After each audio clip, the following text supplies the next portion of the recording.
Welcome back. In the last transaction, we took you for a private test drive whereby just you and Quiglr could learn about how it works, learn about all the steps, about the actions, and really get under the hood. In this tutorial, we're going to show you how to add your current transactions. That means add all your buyer transactions and your seller transactions to Quiglr. And remember, the reason we're doing that is because Quiglr is your tool to be able to implement the greatest lead generator, lead converter ever. And that lead generator and lead converter is necessary because 67.5% of consumers say they do not trust us. And those under 44, 72% say they don't trust us. So we are going to try to earn their trust to be able to acquire more business. And the formula is very, very simple. It's got 4 parts. 1, with this tool, you're going to be able to offer process know-how. You're going to be able to provide the consumer not just with that know-how, but with amazing transparency into the transaction from beginning to end, as you've already learned. And you're going to be able to augment your current communication, no matter how good it is, by putting it on steroids. And we're going to show you that in the next tutorial. And then finally, the combination is going to be able to you're going to be able to provide consumers with unprecedented accountability, all of which leads to greater trust, and that trust is going to create more business for you that you're going to own for your lifetime.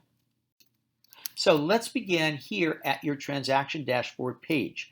And in the upper right, go to New Transactions. It looks like this. And just click on it. Now, when you click on it, you're going to get this box, and it's going to ask you, do you want to keep this transaction private to me, or do you want to share it with a client? This is your choice. You do not have to take this public. However, you're going to miss all the opportunity to make sure consumers know everything you're doing.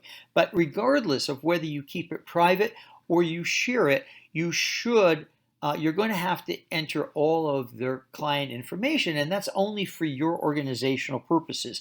It allows you to distinguish 123 Main Street from 456 Elm Street and the Smiths from the Joneses. Now, when you come to that page, we even give you a little information tab on the right to tell you and explain to you the difference between private and shared and what happens. Okay, so now you're going down the same path you've already been in Test Drive. You basically just tell us the type of transaction. Now you've got a new field, and that's your client info. And again, whether you go private or not, you should fill this in, if for no other reason than organizationally. But if you're going public, you want to have it as filled as you possibly can so that when your client comes in, it's all done for them. And then finally, you just tell us the type of property and then tell us the location. Click Finish, and you're done. Now you're back to your transaction dashboard. Now you've got a new transaction. Notice it's in white. Notice under the term client. It doesn't have it there because you're sending an invitation to the client. Now, prior to creating a transaction for a client, we suggest you give them a call and say, hey, I've got this amazing tool that's going to allow you complete transaction transparency, know how you're going to be able to follow along with everything I'm doing.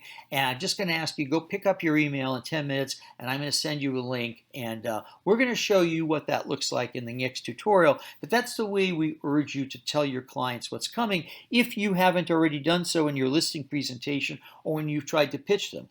This, of course, we believe is the best reason to hire you because you're going to provide them this incredible accountability, transparency, and process know-how with this tool. Now, when you click on the transaction, it's the same as you saw in Test Drive. Across the top of the screen are all these steps. Under each step is a specific action. An action is a simple yes or no question.